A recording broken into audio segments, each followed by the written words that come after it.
The Prophet ﷺ was a shepherd, and he said that all prophets were shepherds at some point. And when you shepherd your flock, you have to tolerate all sorts of things. And one of the things that the Prophet ﷺ tolerated very well was the question that was asked that seemed inappropriate or was asked in an inappropriate way. The young person that came forth and said something or did something that was really out of place. The Prophet ﷺ encouraged you to come forth and to ask your questions about deen, about the religion, so that your ignorance does not get the best of you and then somehow end up translating into the ignorance of a larger group of people.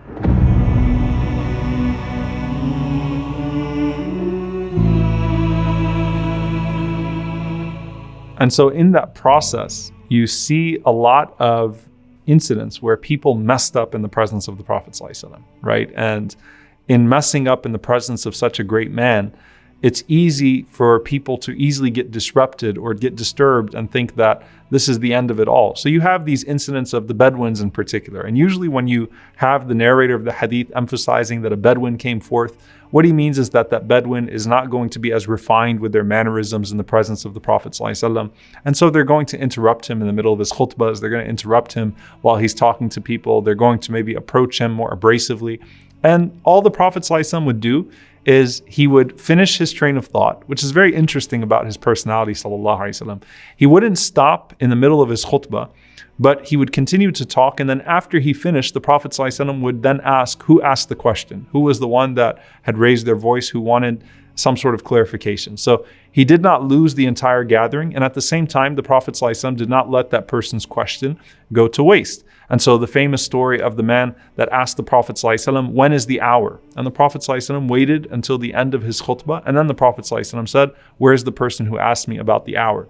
You also see the Prophet ﷺ, in one hadith, picking off dried snot from the minbar. And he peels it off himself, ﷺ, and he says, isn't there a better place for people to leave this? So you had a person that actually had left dried snot on the minbar of the Prophet ﷺ. You have the story of the man who walks in and the Prophet ﷺ was leading the companions in prayer, and this man did not know yet of the prohibition of speaking in the salah. So when he walks into the prayer, he says, Assalamu alaikum to the people, and no one responds to him.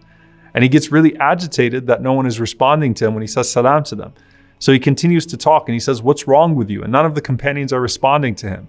And the Prophet ﷺ, after the salah, he says, where's the person that asked the question about why no one was responding to him? And he validated him, ﷺ. He said that it used to be permissible to say salam and to talk in salah in a moderate way, the way that you would in tawaf or something of that sort. But Allah subhanahu wa ta'ala has prohibited it.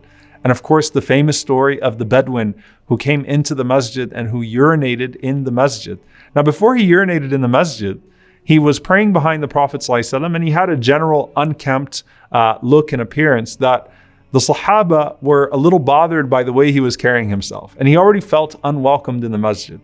And as he was praying behind the Prophet ﷺ, at the end of the salah, he said, Allahumma arhamni warham Muhammada wa la tarham ma'na ahada. Oh Allah, have mercy on me, have mercy on Muhammad, and don't have mercy on anyone else.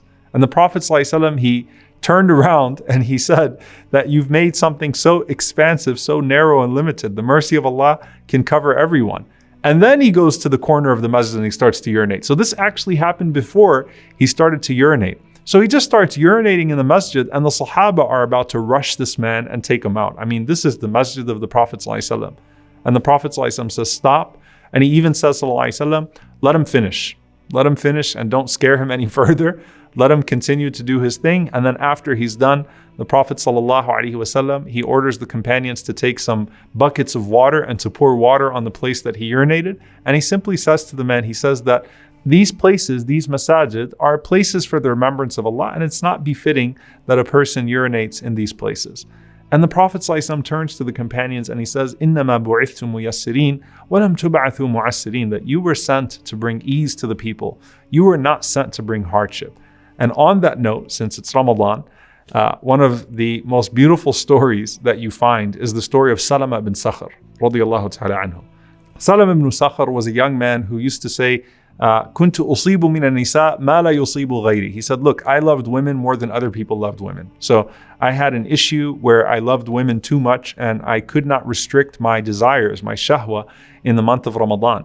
So he said, when Ramadan came around, I told my wife that you are to me like my mother's back. This was called lihar. This was a prohibited form of divorce or pre-divorce that Allah subhanahu wa ta'ala speaks about in Surah Al-Mujadila, in the woman that pleads, the surah about the woman that pleads.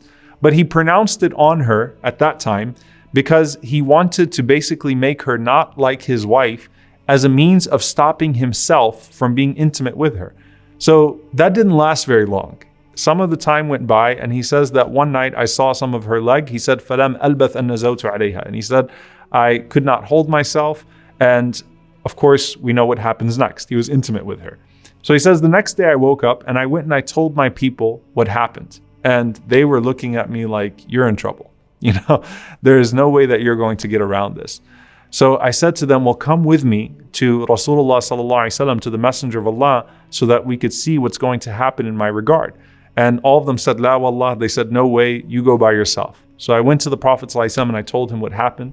And the Prophet sallallahu alaihi wasallam said, Anta bidak ya Salama? Did you really do that, Salama? And he said, twice, Ya Rasulullah. I actually messed up twice, O Messenger of Allah.